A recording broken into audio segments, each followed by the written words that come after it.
अस्सलामुअलैकुम, मैं हूं आपका मेज़बान अली हसन इजाज़ और कारोबार की वीडियो लेके आया हूं जो पाकिस्तान में आजकल बहुत ज़्यादा ट्रेंडिंग पे है। काफ़ी लोग जो हैं जिनसे पूछें आपने कौन सा कारोबार करना है, जी मैंने फार्म बनाना है। तो इस वक्त हम दी पेट्स टाउन पे मौजूद हैं। यहाँ पे बहुत नायाब नस्ल के मोर जो हैं उनकी इम्पोर्ट एक्सपोर्ट की जाती है। तो यहाँ पे हमारे साथ एक बहुत ही प्यारे भाई मौजूद है जिनका ये फार्म है। उनके साथ बात करते हैं, पूछते हैं कि कई लोग इस काम के ऊपर बहुत ज़्यादा इन्वेस्टमेंट करते हैं, बहुत ज़्यादा पैसे इन्वेस्ट कर बैठते हैं। हमारे अपने बॉस ने करोड़ों रुपया इस काम में ज़ाया किया, तो इन लोगों के पैसे ज़ाया होते क्यों हैं इस काम में?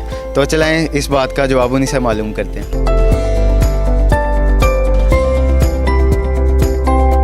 तो जी जो पेट्स टाउन के ओनर हैं वो हमारे साथ मौजूद हैं। तो हमारे साथ सैयद उमर भाई मौजूद हैं, इनसे बात करते हैं। अस्सलाम वालेकुम।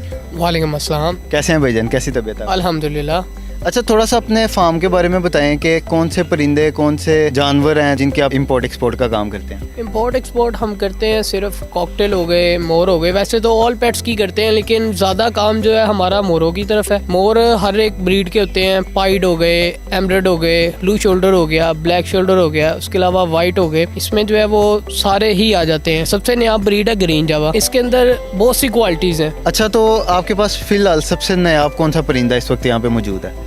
मेरे पास इस टाइम फिंचेस पड़ी हुई हैं, गोल्डन फिंच, जो आजकल बहुत ज़्यादा चल रही हैं। मतलब कि उसका बहुत ज़्यादा कारोबार हुआ है। मुझे थोड़ा सा बताएं कि जो आप बता रहे हैं फिंचेस आपके पास हैं गोल्डन में, उनकी कीमत कहाँ से शुरू होती है और उनकी कीमत कहाँ तक जाती है? उनकी 16,000 से कीमत शुरू होती है और 2 लाख रुपए तक जाती है। तो ये ब्रीड करने में कितना टाइम ले लेते हैं और एक महीने में कितना दाना खा लेते हैं? इसमें ब्रीड करने में बहुत अरसा भी लग जाता है, जिस तरह केयर टेकिंग पे है बात। अच्छा, अब हमारे ना जानने वाले हैं कि उन्होंने एक फार्म बनाया, उसके अंदर उन्होंने करोड़ों रुपए इन्वेस्ट कर दिया। तो ऑस्ट्रोलोप का उन्होंने काम स्टार्ट किया, लेकिन उनसे वो मैनेज नहीं हो पाया। इसकी वजह क्या होती है? लोग मैनेज क्यों नहीं कर पाते फार्मिंग? यार, पहला तो आपकी किस्मत होती है, दूसरा आपकी केयर होती है। जिस तरह से आप केयर करते हैं मुर्गियों की, जानवर, अब मतलब कि फार्मिंग लोग करते हैं, लोगों ने फार्मिंग बड़ी बड़ी की, लेकिन वो कुछ बीमारियां और लोग बाहर से लाके बर्ड्स अलग-अलग जगह से लाके डालते हैं। पहले आप बर्ड को सेपरेट रखें, आप लेके आते हैं बर्ड को सेपरेट रखें, उसे देखें कोई बीमारी वगैरह तो नहीं है। अब अपने जानवर में छोड़ देते हैं, जिसकी वजह से जानवर को, दूसरे जानवर को भी बीमारी लग जाती है और वो वहीं पे एक्सपायर हो जाता है। अच्छा, इन परिंदों में सबसे कॉमन बीमारी कौन सी पाई जाती है? सबसे कॉमन बीमारी इसमें पहले तो आती है रानीखेत, उसके बाद बुखार जुकाम, जिसको लोग जो है बुखार जुकाम को तो लोग इतनी अहमियत नहीं देते।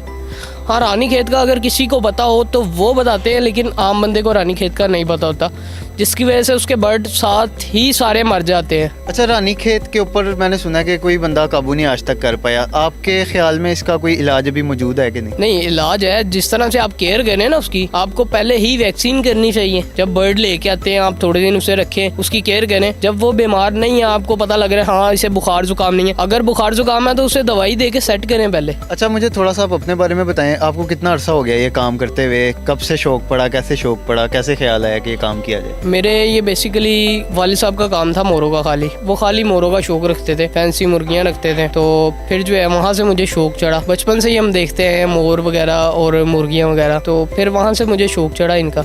अच्छा, फार्मिंग में तो बहुत ज़्यादा, जो पाकिस्तान में आपने भी देखा होगा, रैबिट फार्मिंग, फ़िश फार्मिंग, उसके बाद लोग ज़्यादातर जो हैं कीड़े भी आजकल उन्होंने बनाने शुरू किए हुए हैं।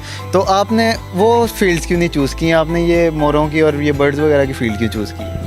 ये बर्ड्स वगैरह की इस वजह से की है क्योंकि जिसमें आपका शौक होना, उस फील्ड में बंदे को जाना चाहिए। अच्छा, एक महीने के अंदर आपके तमाम परिंदे कितना दाना खा लेते हैं? दाना तकरीबन बर्ड्स के हिसाब से है। बर्ड्स अक्सर कम भी होते हैं हमारे पास, अक्सर ज़्यादा भी होते हैं।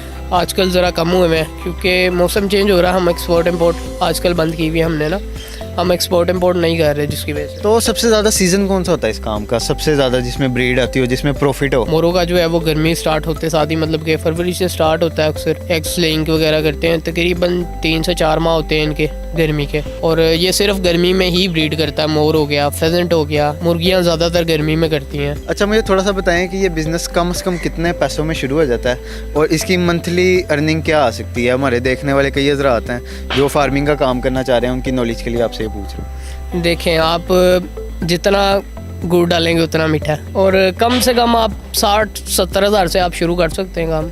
तो 60-70 हज़ार में कितने पेड्स लग जाते हैं जिनसे हम अपना काम शुरू कर सकते हैं? कम से कम कितने जोड़े हो तो हम काम शुरू कर सकते हैं? वो आपके ऊपर है कि आपने कौन सी चीज़ का काम करना है। और या मुर्गियाँ हो गई या मोर हो गए या बर्ड्स हो गए। अच्छा, कभी आपके पास, आपकी तो फील्ड है माशाल्लाह से, आपके पास कभी कोई रेप्टाइल आया हो, कोई मगरमच्छ, कोई शेर, इस तरह का कोई जानवर हो तो ज़रा ऑडियंस को वो भी बताएं थोड़ा।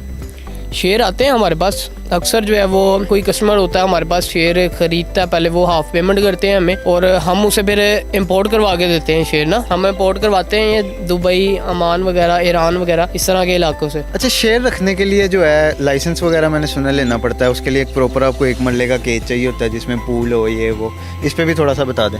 आपका कम से कम 1 कनाल का घर होना चाहिए शेर रखने के लिए, और दूसरा आपके पास लाइसेंस होना चाहिए शेर के लिए, और तीसरा जो है आप उसकी खुराक मैनेज कर सकें सबसे बाद। अच्छा, आखिरी सवाल आपसे पूछूंगा कि हमारी ऑडियंस में से अगर कोई ये बिज़नेस करना चाहे तो आप उसको सजेस्ट करेंगे कि ये कारोबार आप करो, या आपको ये कारोबार करना चाहिए या नहीं करना चाहिए? देखिए, कारोबार तो बहुत अच्छा है ये, लेकिन वो बंदे के ऊपर डिपेंड करता है। अगर उसका शौक़ है तो उसे कारोबार करना चाहिए, अगर उसका शौक़ नहीं है तो फिर फ़ायदा कोई भी नहीं है उसमें। तो जी, उमर भाई की बातें हो सकता है आपके बहुत ज़्यादा काम आई हों, क्योंकि आजकल फार्मिंग का जो कारोबार है वो बहुत ज़्यादा ट्रेंडिंग पे है, बहुत लोगों ने इससे फ़ायदा कमाया, बहुत लोगों ने इससे नुकसान कमाया।